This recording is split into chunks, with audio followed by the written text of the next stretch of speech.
So welcome back to the session of Polity and Governance PYQ of 2020 for UPSC Prelims Civil Services Examination। 2020 UPSC prelims में polity and governance section से about 18 questions पूछे गए थे। इस session में इन्हीं questions का detail analysis करेंगे। Question number 1, which one of the following objectives is not embodied in the preamble to the constitution of India. कौन से objectives preamble to the constitution of India के अंदर एम्बोडेड नहीं है। यहाँ पर 4 ऑप्शंस गिवन है। इनमें से कौन सा ऑब्जेक्टिव है जो प्रीएम्बल के अंदर मेंशन नहीं है। Option A liberty of thought, yes preamble के अंदर मेंशन है। Option B economic liberty, preamble के अंदर मेंशन नहीं है। Option C liberty of expression, yes preamble के अंदर मेंशन है। Option D liberty of belief, yes preamble के अंदर मेंशन है। So correct answer is B economic liberty preamble of the constitution के अंदर एम्बोडेड नहीं है। So let's discuss the detail of this question. The preamble specifically mentions liberty of thought, expression, belief, faith and worship. preamble के अंदर specifically liberty of thought, expression, belief, faith and worship mention है। While justice include economic justice, the concept of liberty does not explicitly include economic liberty in the text of the preamble. preamble के text में liberty के concept के अंदर economic liberty include नहीं है। This is a classic UPSC try between justice and liberty categories. More about the preamble to the constitution. यहाँ पर constitution के प्रीएम्बल के बारे में डिटेल एक्सप्लेनेशन गिवन है। The objectives embodied in the preamble can be categorized into 4 key pillars. Preamble के अंदर जो मेन ऑब्जेक्टिव्स हैं 4 की पिलर के अंदर उन्हें कैटेगराइज कर सकते हैं। Justice, liberty, equality, fraternity. Liberty, liberty of thought, expression, belief, faith and worship. यहाँ पर ये लिबर्टी की कैटेगरीज हैं जो प्रीएम्बल के अंदर गिवन है। लिबर्टी का क्या मीनिंग है उससे रिलेटेड यहाँ पर ये डिस्क्रिप्शन गिवन किया गया है। Justice, social justice, economic justice and political justice की बात की गई है प्रीएम्बल के अंदर। सभी का यहाँ पर डेफिनेशन गिवन है। Fraternity, assuring the dignity of the individual and unity and integrity of nation. Fraternity का क्या मीनिंग होता है and dignity of individual, unity and integrity का क्या मीन है, इससे रिलेटेड यहाँ पर डिटेल है। Number 4 equality. Equality means equality of status and opportunity. Equality definition given है। सोशल इक्वालिटी, इकोनॉमिक इक्वालिटी के बिटवीन क्या डिफरेंस है। Nature of Indian state. Indian state का क्या नेचर है, sovereign, socialist, secular, democratic, Republic. यहाँ पर सबको डिफाइन किया गया है। Question number 2, a parliamentary system of government is one in which correct answer is B. The government is responsible to the parliament and can be removed by it. Parliamentary system of government एक ऐसा system है जहां पर government parliament के responsible है and parliament चाहे तो इसको रिमूव कर सकती है। Let's discuss the detail of this question. Government is responsible to the parliament and can be removed by it. India में गवर्नमेंट पार्लियामेंट के प्रति रिस्पॉन्सिबल होती है और वो चाहे तो इसको कभी भी रिमूव कर सकती है। This define the principle of collective responsibility under article 75(3). Article 75(3) के under principle of collective responsibility को डिफाइन किया गया है। Explanation. In India, the Council of Ministers stay in the power only as long as it enjoy the confidence of the Lok Sabha. India में council of ministers power में तब तक stay करती है जब तक उसको लोकसभा का कॉन्फिडेंस उसको मिला हुआ है। If no confidence motion is pass the government must resign. No confidence motion अगर पास किया जाता है गवर्नमेंट को रिजाइन करना होता है। Option C describe a direct democracy. Option C यहाँ पर क्या है, the government is elected by the people and can be removed by them. People के द्वारा गवर्नमेंट इलेक्ट की जाती है एंड पीपल के द्वारा इसको रिमूव किया जा सकता है। ये जो सिस्टम है ये डायरेक्ट डेमोक्रेसी के अंदर होता है। D describe a presidential fixed term system. D option हम पहले देख लेते हैं। Government is chosen by the parliament but can not be removed by it before completion of a fixed term. यहाँ पर लिखा हुआ है कि गवर्नमेंट पार्लियामेंट के द्वारा चूज की जाती है एंड उसको रिमूव नहीं किया जा सकता जब तक कि वो अपना फिक्स टर्म कंप्लीट नहीं कर लेती। ये जो सिस्टम है प्रेसिडेंशियल या फिक्स टर्म सिस्टम का पार्ट है। Parliamentary system versus presidential system, दोनों के बीच में क्या डिफरेंस है, यहाँ पर पूरा डिटेल गिवन है। Concept of responsibility versus stability, presidential system क्या होता है, पार्लियामेंट्री सिस्टम क्या होता है, दोनों का प्रोस एंड कॉन्स क्या है, separation of power, why did India choose the parliamentary system, इससे रिलेटेड यहाँ पर कुछ पॉइंट्स गिवन हैं। Parliamentary system and presidential system के बीच में मेनली क्या डिफरेंस है। Executive, in parliamentary system dual executive head of studies ceremonial head of government is powerful. For example in India dual parliamentary system में dual executive होता है and head of the state यहाँ ceremonial है, head of government powerful होता है। जबकि presidential system such as in USA single executive होता है, president is both head of the state and government. Accountability, in parliamentary system executive is responsible to the legislature. Parliamentary system में executive legislature के लिए responsible है। In presidential system executive is not responsible to the legislature. Presidential system में executive legislature के लिए responsible नहीं है। Membership, in parliamentary system ministers must be member of the parliament. Parliamentary system में ministers तभी बन सकते हैं जब वो पार्लियामेंट के मेंबर होंगे। In presidential system president and secretaries are not member of the legislature, ये लेजिस्लेचर का मेंबर नहीं होते हैं। Tenure, in parliamentary system not fixed, tenure fix नहीं होता है, government falls if it loss majority no confidence motion. Tenure in presidential system fixed tenure होता है प्रेसिडेंशियल सिस्टम में। Dissolution, in parliamentary system lower house can be dissolved by the executive, lower house को executive के द्वारा dissolve किया जा सकता है। In presidential system president can not dissolve the legislature, presidential system में प्रेसिडेंट कभी भी लेजिस्लेचर को डिसॉल्व नहीं कर सकता। Question number 3, a constitutional government by definition is a limited government. Constitutional government का जो मीनिंग है वो मेनली लिमिटेड गवर्नमेंट के साथ कनेक्ट है। So let's discuss the detail. The essence of constitutionalism is that the power of the government are restricted by a set of fundamental law to protect individual rights. Explanation: even if a government has a massive majority in the legislature, it cannot act arbitrarily. The constitution limit the state reach. India में जो constitution है वो government की reach को limit करता है। Question number 4, Rajya Sabha has equal power with Lok Sabha in, correct answer is B, amending the constitution. Question पूछा गया है कि राज्यसभा के पास लोकसभा के इक्वल पावर किस कॉन्टेक्स्ट में होता है। कोई भी कॉन्स्टिट्यूशनल अमेंडमेंट अगर किया जाता है देन राज्यसभा के पास लोकसभा के इक्वल ही पावर होता है। So let's discuss the detail. Article 368 require a constitutional amendment bill to be passed by both houses separately with a special majority. Article 368 के अकॉर्डिंग कोई भी कॉन्स्टिट्यूशनल अमेंडमेंट बिल पार्लियामेंट के बहुत house से separately special majority के साथ पास कराना होता है। There is no provision for joint sitting for such bill, इस तरह के बिल के लिए जॉइंट सिटिंग का कोई प्रोविजन नहीं है। इट मीन्स लोकसभा को भी इस तरह के बिल्स को स्पेशल मेजोरिटी के साथ पास कराना है, राज्यसभा को भी इस तरह के बिल्स को स्पेशल मेजोरिटी के साथ पास कराना है और दोनों के पास यहाँ इक्वल पावर है। ऑप्शन ए, राज्यसभा है more power, article 312। Option A, C और डी देख लेते हैं। Option A, the matter of creating new all India services, new all India services अगर क्रिएट करना है तो इससे रिलेटेड राज्यसभा के पास पावर ज्यादा होती है अकॉर्डिंग टू आर्टिकल 312।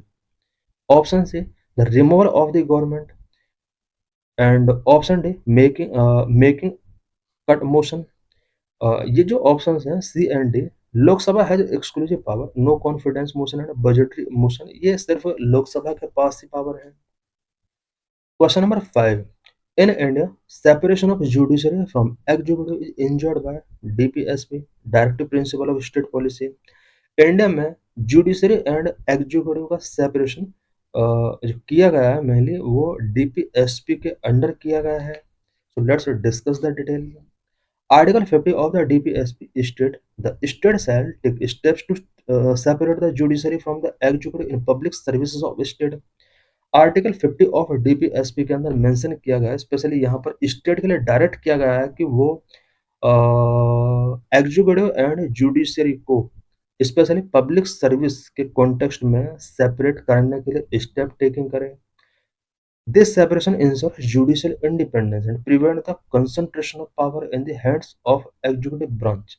ये जो सेपरेशन है ये जुडिशरी के इंडिपेंडेंसी के को इंश्योर करने के लिए एंड एग्जीक्यूटिव ब्रांच के हैंड में पावर के कंसंट्रेट होने को प्रिवेंट करती है. Question number 6. Which part of constitution of India declare the ideal of a welfare state. Constitution का कौन सा पार्ट है जो कि वेलफेयर स्टेट के आइडियल को डिक्लेयर करता है? Correct answer is DPSP, directive principle of state policy, part 4. So let's discuss that detail. DPSP Article 36 to 51 are the instrument through which the state aims to establish social and economic democracy, the hallmark of a welfare state. DPSP Article 36 to Article 51 के अंदर mention है और DPSP social and economic democracy establish करने के लिए focus करते हैं और इन्हें वेलफेयर स्टेट का हॉलमार्क के तौर पर देखा जाता है. While the preamble mentions socialist, the cultural mechanism, actual mechanism and ideals for welfare are detailed in DPSP. प्रियम्बर के अंदर सोशलिस्ट मेंशन किया गया है but ideal for welfare such as health, education, nutrition, इससे रिलेटेड एक्चुअल मैकेनिज्म डीपीएसपी के अंदर detail given किया गया है. मोर अबाउट डीपीएसपी से रिलेटेड यहाँ पर डिटेल पॉइंट डिस्कस करेंगे. DPSP are the instrument of instruction to the government contained in Part 4 under Article 36 to 51 of the Constitution, represent the socio-economic goals that the state should strive to achieve, while fundamental rights in Part 3 protect the individual from state tyranny. DPSP directs the state to proactively create a welfare state. की characteristic of DPSP. DPSP के क्या क्या character हैं? ये non justiciable हैं. इनका purpose mainly social and economic democracy establish करना है. इसके सोर्स क्या रहे हैं? इरिश कॉन्स्टिट्यूशन से इंस्पायर किया गया बट स्पेनिश कॉन्स्टिट्यूशन से इसको कॉपी किया गया. Classification of DPSP. डीपीएसपी को मेनली 3 कैटेगरी में क्लासिफाई किया गया है. नंबर 1 सोशलिस्टिक प्रिंसिपल है. नंबर 2 गांधीयन प्रिंसिपल है. Number 3 liberal intellectual principle. Constitution does not formally classify them, but for study they are grouped into 3 ideological categories. Constitution के अंदर formally classify नहीं किए गए जिस तरह से यहाँ पर क्लासीफाई किया गया, ओनली ये स्टडी पर्पज के लिए ही क्लासीफाई किए गए हैं. सोशलिस्ट प्रिंसिपल के अंदर कौन कौन से डीपीएसपी कौन कौन से आर्टिकल मेंशन है उससे रिलेटेड गिवन है. Significant amendment. कौन कौन से सिग्निफिकेंट अमेंडमेंट किए गए डीपीएसपी में? 42nd amendment 1976. इसके under four new DPSP add किए गए. 39, 39A, 43A, 48. 44th अमेंडमेंट 1978 में किया गया था. इसके अंडर 38 टू ऐड किया गया था. 86th अमेंडमेंट 2002 में किया गया था. फंडामेंटल राइट एंड डीपीएसपी के बिटवीन क्या डिफरेंस है? टेबल गिवन है. Question number 7. In the context of India, which one of the following is the characteristic appropriate for bureaucracy? Bureaucracy का मेन कैरेक्टर क्या है? करेक्ट आंसर है D, an agency for the implementation of public policy. Bureaucracy public policy के implementation के लिए agency है. So let's discuss the detail. Bureaucracy is the executive arm responsible for executing law and policies passed by the legislature. Bureaucracy executive arm है जो कि legislature के द्वारा पास किए गए लॉ एंड पॉलिसीज को एग्जीक्यूट करने के लिए रिस्पॉन्सिबल है. Option A, B and C जो गिवन है are potential outcome of the good bureaucracy. but the core definition and function of the civil service is the administrative implementation of state policies. Question number 8, consider the following statement. यहाँ 3 statement given है, कौन सा statement correct find करना है। Statement 1, the president of India can summon a session of the parliament at such place as he see think fit. President of India parliament के session को summon कर सकता है किसी भी प्लेस पर जिसे उसे लगता है कि ये प्लेस फिट है, उस प्लेस पर वो समन सेशन के लिए सेंड कर सकता है। This is right. Statement 2, constitution of India provide for 3 sessions of the parliament in a year, but it is not mandatory to conduct all 3 sessions. Because constitution के अंदर 3 सेशंस ऑफ पार्लियामेंट मेंशन नहीं है, so this statement is wrong. Statement 3, there is no minimum number of days that the parliament is required to meet in a year. This is right because parliament 1 year में minimum number of days कितना meeting करेगा, इससे related कोई भी mention नहीं है। This is also right, so correct answer is C, 1 and 3 इसके correct statement है। So let's discuss the detail. वहाँ statement 1 is correct. Under article 85(1), President of India can summon a session of the Parliament at such place as he see think fit. Article 85(1) के according president parliament का session को summon कर सकता है किसी भी place पर। वह statement is incorrect. Constitution does not specify the number of sessions such as budget, monsoon, and winter. It only say the gap between two sessions must not exceed 6 months. Parliament के अंदर parliament के session से related कोई mention नहीं है, but only इतना mention है कि पार्लियामेंट के 2 सेशन के बिटवीन 6 मंथ से ज़्यादा गैप नहीं होना चाहिए। Why statement 3 is correct? There is no constitutional minimum for the number of sitting days per year. Question number 9. Other than the fundamental rights, which of the following parts of the Constitution of India reflect the principles and provisions of Universal Declaration of Human Rights 1948? Fundamental right से other constitution के किस part में universal declaration of human rights के provision and principle reflect होते हैं? Preamble, yes. Direct principle state policy, yes. Fundamental duty, इन सभी में universal declaration of human right के प्रिंसिपल एंड प्रोविजन रिफ्लेक्ट होते हैं। सो करेक्ट आंसर है D, 1, 2 and 3. UDHR covers civil, political, economic, social and cultural rights. The preamble, justice, liberty, DPSP, economic, social right, duties, responsibility to community, all reflect different sections of the UDHR. Question number 10. Which one of the following suggested that the governor should be an eminent person from outside the state and should be a detached figure without intense political link or should not have taken part in politics in the recent past? किस commission की ये recommendation के अंदर mention था? Correct answer is Sarkaria commission of 1983।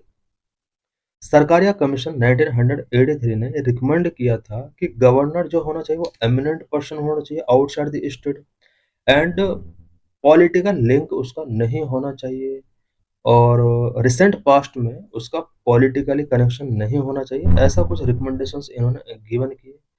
Let's discuss the detail. Governor's office is often a point of conflict between the center and state. Present में center and government के between governor office conflict का point बना हुआ है।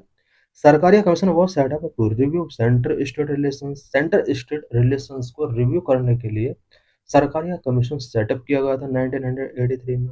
It recommended that the governor should be an eminent person and a detached figure from to ensure the office remains neutral and does not become a tool for the ruling party at the center to destabilize state government. Note: UPSC frequently asks about commissions like Punchi or Sarkaria when dealing with federalism. UPSC जब भी federalism से related question पूछता है वो पुंछ और Sarkaria commission से related question बार बार पूछता है। व्हाट आर पुंछी और सरकारिया कमीशन? पुंछी कमीशन और सरकारिया कमीशन क्या है, क्या क्या इनके रिकमेंडेशंस थे? In the context of Indian federalism, the Sarkari and Panchi Commission are the two most important bodies ever appointed to review the relationship between the center and state. They both address the growing friction between the central authority and state authority, specifically regarding the office of the governor and misuse of Article 356. Number of Sarkaria Commission 1983, appointed by central government under the chairmanship of Justice R.S. Sarkaria. Its goal was to examine the balance of power within the framework of the constitution. की recommendations इनके क्या क्या रहे? Number, governors appointment. Governor should be an eminent person from outside the state, a detached figure not intensely involved in local politics, and should be appointed after consulting the chief minister. इन्होंने recommend किया था कि governor को chief minister की consult के साथ ही appoint करना चाहिए। Number article 356 president rule, this should be used very sparingly as a measure of last resort, only where all other remedies fail. इसमें कहा गया कि प्रेसिडेंट रूल ओनली तभी इम्पोज किया जाना चाहिए जब अदर रेमेडीज फेल हो चुके हैं। Number 3, Inner State Council recommended the setting up of a permanent inter-state council under Article 263. Sarkaria commission ने ही inter state council, permanent inter state council setup करने के लिए रिकमेंड किया था और बाद में 1990 में इसको सेटअप भी किया गया। Number 4, language formula, supporting the implementation of the 3 language formula to maintain national unity. National unity को मेंटेन करने के लिए सरकारिया कमीशन ने ही 3 लैंग्वेज फॉर्मूला यहाँ पर गिवन किया था।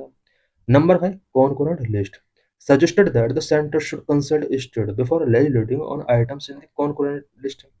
सरकारिया कमीशन का 5th रिकमेंडेशन ये था कि कॉन्करेंट लिस्ट आइटम्स पर सेंट्रल गवर्नमेंट जब भी लेजिस्लेशन मेकिंग करती है उसको स्टेट गवर्नमेंट से कंसल्ट करना चाहिए। Number Punchhi commission 2007, nearly 20 years after Sarkaria, the MM Punchi Commission was appointed to look at the changes in the India's polity, especially the era of coalition government and globalization. Because 1990s में globalisation अपने top पर था और 1919 के बाद Indian politics में भी काफी चेंजेस आए। इन चेंजेस को इवेल्युएट करने के लिए 2007 में पुंछी कमीशन सेटअप किया जाता है। What are key recommendations of Punchhi commission? Number, localised emergency, instead of dismissing an entire state government under Article 356, center should have the power to bring only a specific trouble area under its control for a period not exceeding 3 months. Punchhi commission ने recommend किया कि 356 article के under president rule impose किया जाता है full state के अंदर। Full state में इसको इम्पोज नहीं किया जाना चाहिए, ओनली स्टेट के ओनली उस पार्ट में ही इसको इम्पोज किया जाना चाहिए जिस पार्ट में प्रॉब्लम है। Number of fixed tenure for governors recommended that governors should have a fixed 5-year tenure and their removal should only be through the process similar to impeachment of the president by the state legislature. Punchhi commission ने recommend किया कि governor का tenure fix 5 year होना चाहिए और state legislature के पास उसको impeach करने की पावर होनी चाहिए। प्रेजेंट में गवर्नर को सेंट्रल गवर्नमेंट कभी भी रिमूव कर सकती है, बट इन्होंने यहाँ पर रिकमेंड किया कि इसके लिए इम्पीचमेंट प्रोसेस फॉलो किया जाना चाहिए। Number 3, pocket window of governors, governor should take a decision on a bill passed by the state legislature within 6 months rather than sitting on it indefinitely. यहाँ पर यह भी रिकमेंडेशन गिवन किया गया कि गवर्नर स्टेट असेंबली के द्वारा कोई भी बिल अगर पास किया जाता है तो गवर्नर उस पर 6 मंथ के अंदर अपना रिस्पॉन्स गिवन करेगा। Number 4, selection committee suggested a committee including the prime minister, home minister, speaker of Lok Sabha and the concern chief minister to select governor. यहाँ पर गवर्नर को गवर्नर के सिलेक्शन के लिए एक सिलेक्शन कमेटी भी प्रपोज की गई जिसके अंदर prime minister, home minister, speaker of Lok Sabha and concern chief minister include होंगे। Sarkaria commission and Punchhi commission के बिटवीन क्या डिफरेंस है, उससे रिलेटेड टेबल गिवन है। Question number 11, in India right to property is a Correct answer is B. Legal right. Originally, it was a fundamental right under Article 19(1)(f) and under Article 31. Originally, a right to property fundamental right हुआ करता था under Article 19(1)(f) and under Article 31. By the 44th Constitutional Amendment Act 1978, it was removed from the list of fundamental rights and converted into a legal right under Article 300A in Part 12 of the Constitution. 1978 में 44th constitution amendment के according fundament right of property को fundamental right की list से out कर दिया जाता है and इसको एक लीगल राइट में कन्वर्ट किया कर दिया जाता है under article 300A of constitution part 14. As a legal right, it is protected by ordinary law, but you cannot approach the Supreme Court directly under Article 32 if it is violated. As a legal right, इसको ordinary law के through protect तो किया गया है, but अगर किसी person के right of property का वायलेट होता है, वो आर्टिकल 32 के अकॉर्डिंग डायरेक्ट सुप्रीम कोर्ट को अप्रोच नहीं कर सकता. जब तक ये फंडामेंटल राइट का पार्ट था, एवरीवन आर्टिकल 32 के according direct supreme court approach कर सकता था, बट अब ये ओनली एक लीगल राइट है और लीगल राइट के लिए अगर वायलेशन होता है, डायरेक्टली कोई भी पर्सन आर्टिकल 32 के अकॉर्डिंग कोर्ट नहीं जा सकता. Question number 12. With reference to the Constitution of India, consider the following statement. Two statement given है, कौन सा स्टेटमेंट करेक्ट है फाइंड करना है. No high court shall have the jurisdiction to declare any central law to be constitutionality invalid. Statement में लिखा है कि इंडिया में हाई कोर्ट के पास पावर नहीं है कि वो सेंट्रल लॉ को अनकॉन्स्टिट्यूशनल डिक्लेयर कर सके. This is wrong because high court के पास भी पावर होती है, वो सेंट्रल लॉ को अनकॉन्स्टिट्यूशनल डिक्लेयर कर सकती है.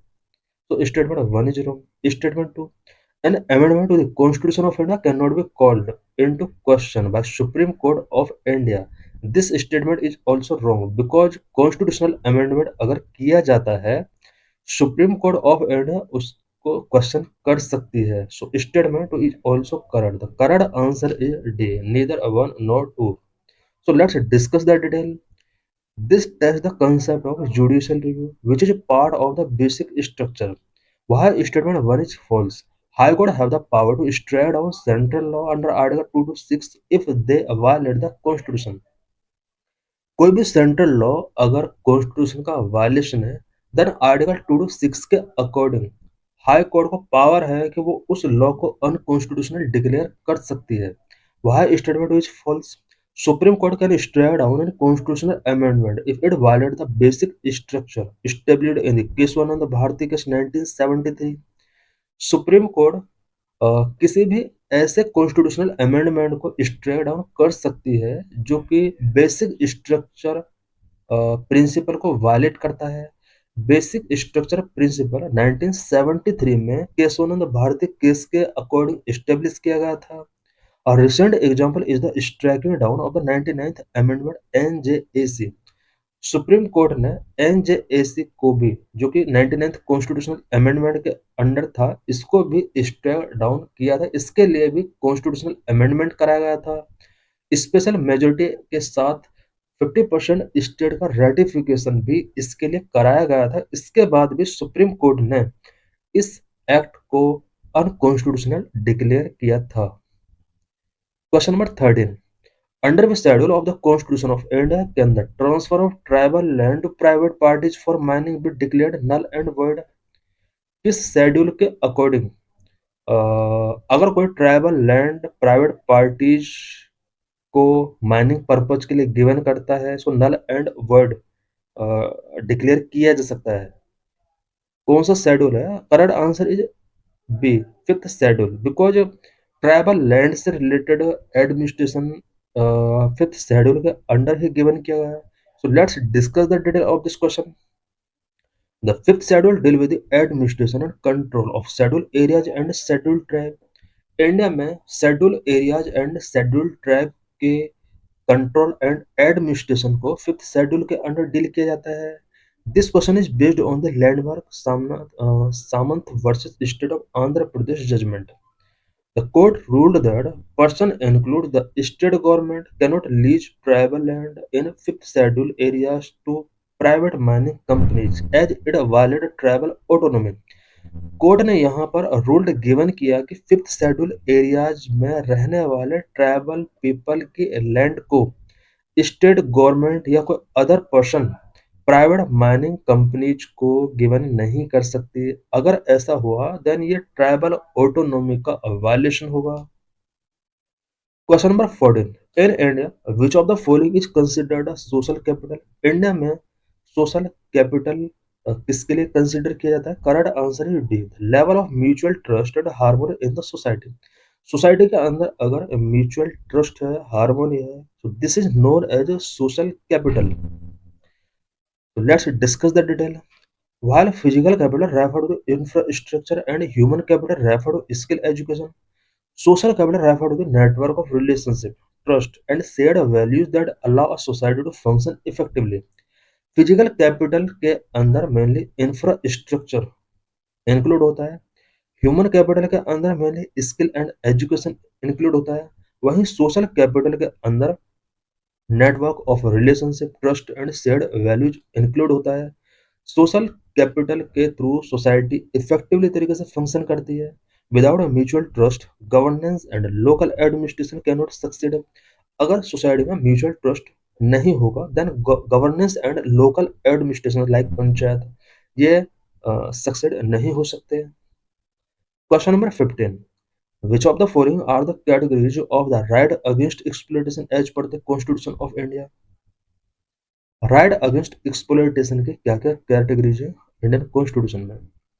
Prohibition of traffic in human being and forced labour, this is right, ये इसकी कैटेगरी है।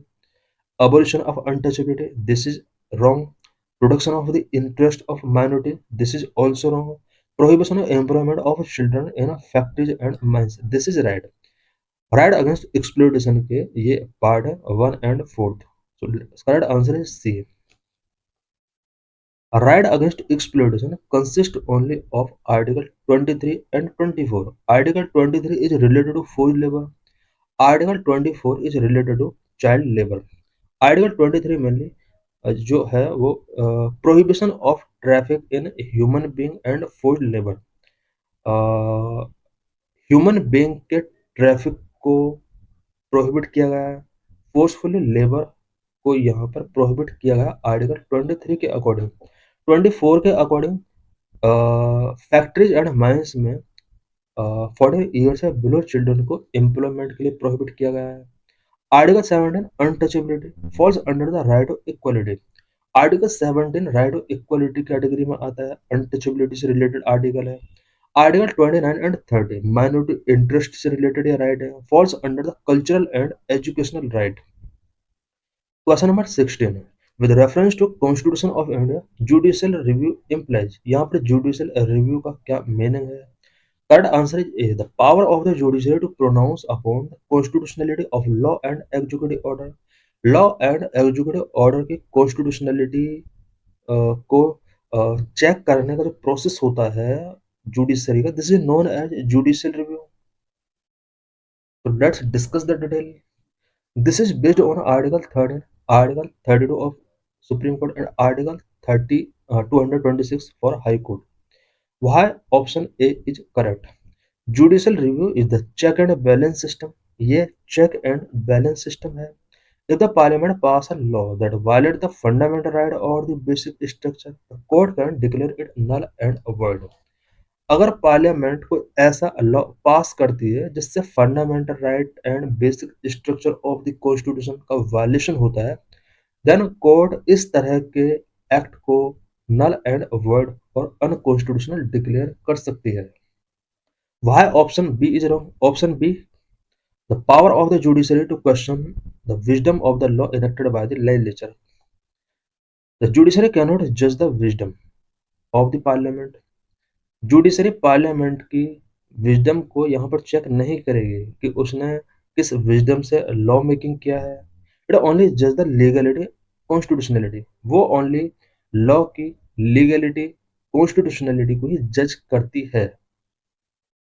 Why option C is wrong? Review happens after a law is enacted, not before the president assent, except in specific advisory cases under Article 143, but that is different. Supreme court जब judicial review करती है वो तभी कर सकती है जब law fully तरीके से इनेक्ट हो चुका है।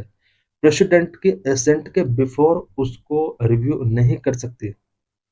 पर आर्टिकल 43 के अंडर जो कुछ एडवाइजरी केसेस होते हैं वो यहाँ पर एक्सेप्शन है। Why option D is wrong? Reviewing its own previous judgment is called review jurisdiction under Article 137, which is a specific power. But judicial review in a broad constitutional sense refer to checking the legislature and executive. Supreme court अपने previous judgement को review कर सकती है। This is known as review jurisdiction under article 137। ये specific power है supreme court की। But judicial review जो होता है वो ब्रॉड कॉन्स्टिट्यूशनल सेंस में इसको यूज किया जाता है। लेजिस्लेचर एंड एग्जीक्यूटिव को ये चेक करने के लिए होता है। Thanks for watching this video.